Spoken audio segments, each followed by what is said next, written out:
Tive um espelho em criança que me lembrava um rio, me fez lembrar um rio, as suas pontes. Este verso, que parte de um poema de Ana Luísa Amaral, uma das homenageadas de hoje, foi escrito quando o Porto foi, muito justamente, capital europeia da cultura em 2001. Sabendo da homenagem que a cidade lhe pretendia prestar hoje, reenviou-me, como que em jeito de lembrete. É muito curioso que o tenha feito, assim, quase sem mais nenhuma consideração. Caiu no meu e-mail, singelo, e como os pontos que evoca, transportou-me para uma reflexão.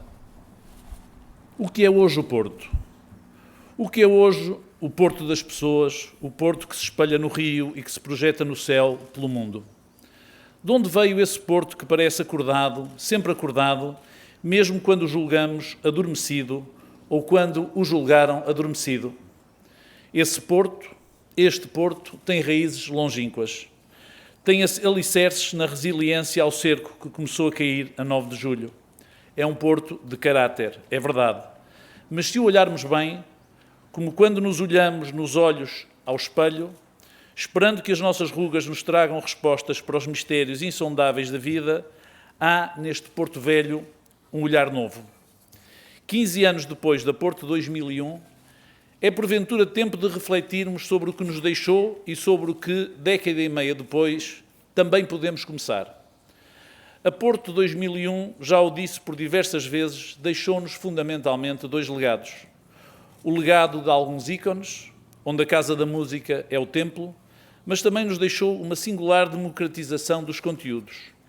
Não foi apenas uma democratização no sentido tradicional, na abrangência daqueles que, antes disso, não acediam à cultura. Foi mais do que isso. Encontramos na Porto 2001 a democratização transversal, em que os públicos se entrecruzaram. Foi aí que nasceu uma ideia de que a cultura no Porto não tinha que ser coisa de elites ou de pseudo-elites, de que não havia públicos cativos. Foi aí que se ensaiou uma forma de olhar o que se espelha do Rio de uma forma diferente. E, regressando ao poema de Ana Luísa Amaral, se construíram os alicerces de algumas pontes. A evocação da Porto 2001 é pertinente por outros motivos neste dia. Entre aqueles a quem a cidade presta muito justamente homenagem, está também a vereadora da Cultura de então. Sei bem quanto custa ter arrojo, Manela de Melo. Sei bem ao que nos sujeitamos quando preferimos fazer em lugar de não fazer. Arriscar em detrimento de descansar. Porque quem não faz, não erra nunca. Queria, a esse propósito, sublinhar a presença de vários cidadãos que hoje homenageamos e, entregando a sua vida à função pública, ou simplesmente tendo decidido pontualmente servir como políticos a causa pública, honram a cidade e a quem o Porto deve, por isso, muito reconhecimento. Refiro-me a Carlos Lage, a João Semedo, a José Pedro Aguiar Branco, à Manela de Melo, ao Rui Sá. De diferentes formas, fosse ao serviço do país, fosse ao serviço do município, que também é país, fazem parte daquilo a que chamamos caráter do Porto e que distinguimos sem preconceitos. Aplaudir e honrar os que honram a cidade, independentemente de convicções e de ideologias, é, afinal, o melhor exemplo que podemos dar pela dignificação da vida política. Também nesta matéria o Porto tem sido e deve continuar a ser liberal, tolerante e um exemplo para um país que não pode continuar divorciado daqueles que se expõem ao escrutínio supremo, que é o do eleitorado, e que são, por isso, o garante da democracia e da liberdade de um país. Devemos dignificá-los. Caso contrário, não poderemos clamar por direitos, nem queixar-nos de ataques extremistas e ditatoriais ao poder. É certo, porém, que há muitas formas de servir o país e de servir os interesses de uma cidade que não em cargos políticos e de eleição direta. Permitam-me, pois, que não deixe de referir nenhum dos outros nomes que, com justiça, hoje são agraciados com a medalha de mérito grau ouro. José Carlos Marques dos Santos, que foi reitor da Universidade do Porto, recebe a medalha que lhe foi atribuída no ano passado e que então não pôde estar entre nós. Américo Manuel Alves Aguiar, padre a cujo zelo devemos o restauro de um dos ícones desta cidade, a Igreja e Torre dos Clérigos. Ângelo Arena, que foi cônsul de Itália, que se apaixonou pelo Porto e presida a Dante Alighieri. António Ricardo Oliveira Fonseca, fotógrafo de eleição e grande gestor na APDL, nos STCP, na Metro do Porto. Belmiro Carlos Pereira Rubim e Gastão Celestino Ferreira Teixeira, ambos salvadores de muitas almas que o Rio Douro queria para si. João Rosas Nicolau de Almeida, um dos mais respeitados enólogos do mundo. Joaquim Bolsas Martins, um dos mais distintos professores de engenharia, a quem a cidade deve, entre outros projetos, o magnífico projeto Porto Gravítico. Jorge Olímpio Bento, que tem dedicado a sua vida a ensinar a ciência no desporto e que hoje não está entre nós por estar exatamente a lecionar em Moçambique, mas a quem a medalha será entregue, provavelmente na cerimónia do próximo ano. José António Martínez de Villarreal Baena, embaixador e um dos espanhóis que nos faz sentir irmãos. Levi Eugênio Ribeiro Guerra, médico, pintor e professor. Manuela Gouveia, uma das nossas grandes pianistas, a quem agradeço ter vindo da Bélgica a caminho da sua cidade de Óbidos. E Ana Luísa Amaral, de que já falei, mas é também um exemplo de cidadania livre, a parte dos seus dotes como poeta. Desculpem, invocando Sofia, que não lhe chame poetisa. Também as empresas e as instituições são merecedoras de distinção.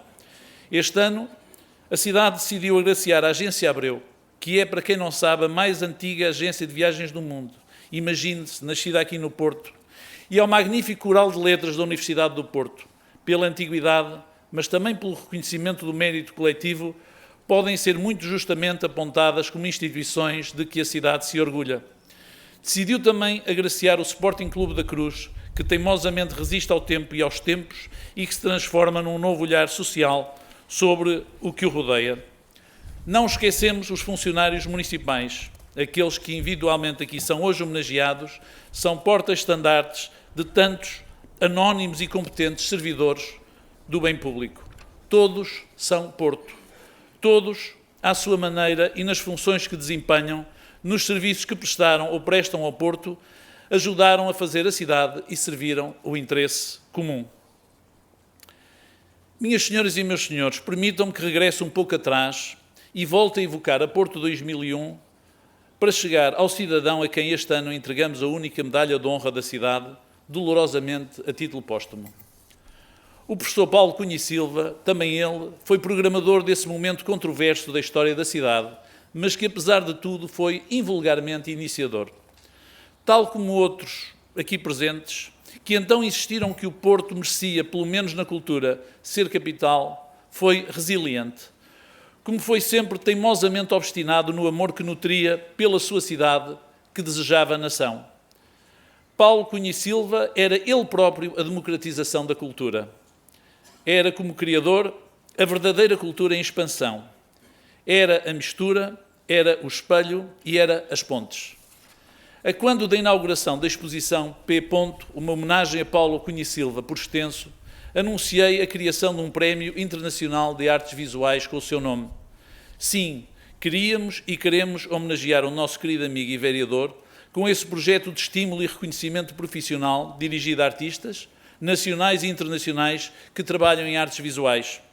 Um domínio que lhe era particularmente próximo, no qual cresceu e permitiu que muitos crescessem dentro e fora do país. Era isso que movia o Paulo, provocar talento, descobrir novo pensamento e dá-lo a conhecer ao mundo que o rodeava. Mas não só. Na verdade, o Prémio Paulo Cunha e Silva constitui uma peça num plano maior para a cultura, uma estratégia que estamos desde já a desenvolver e que pretendemos que potencie o Porto ao longo dos próximos anos como território ímpar para a criação contemporânea. Depois de 3 anos a trabalhar na reinvenção dos diferentes espaços de cultura municipais, na reativação do património da cidade, através da arte contemporânea, na concepção de programas e festivais que recuperaram e criaram públicos para a cultura, na diluição de fronteiras e barreiras culturais no território da cidade e na ligação da cidade aos discursos contemporâneos, nacionais e internacionais, iremos sedimentar a qualidade de todos estes projetos e iniciativas. Mas vamos, em simultâneo, concentrar recursos no apoio direto à criação contemporânea no Porto, em áreas tão distintas quanto o pensamento crítico, a escrita, a prática das artes visuais, a curadoria ou a composição musical. Queremos, com os futuros programas de apoio direto à criação artística e de apoio e visibilidade a espaços de residência artística da cidade, contribuir de forma incisiva para fixar o talento da cidade e também atrair talento nacional e internacional para o tecido artístico do Porto. O Porto é, por natureza, um porto. Seja ele o porto que se abria pelo rio ao mar e nos ligou ao mundo em todos os sentidos que a vida pode dar, seja ele hoje também o aeroporto, seja ele o porto que é abrigo e quer ser abrigo de novas gentes, de pensamento e de criação contemporânea, provocativa, expansiva, nova. A criação contemporânea que aqui tem nascido nos espaços e plataformas mais informais e inusitados, a criação sub-40, sub-30 ou da geração Y, é o nosso Porto 2001. Sem precisar da construção de templos que já tem, sem obra de fachada que não precisa, sem necessidade de serventia. Um Porto 2016, 2017 ou 2000 e qualquer coisa. Um Porto contemporâneo e que olha ao futuro a partir da sua cultura. Uma cultura que não se confunde com outras. Uma cultura que é, ela própria, a capital. A resiliência, a resistência ao cerco, a capacidade de continuar sempre, mesmo quando Deus chama a si os que mais nos são queridos, essa capacidade de criar usando até aquilo que mais nos magoa, o Porto nunca pode perder. Minhas senhoras e meus senhores, homenageamos hoje várias personalidades e instituições importantes. Cada uma delas foi e é portadora, com a sua força criadora, de uma singular capacidade para interpretar a cidade e de lhe acrescentar.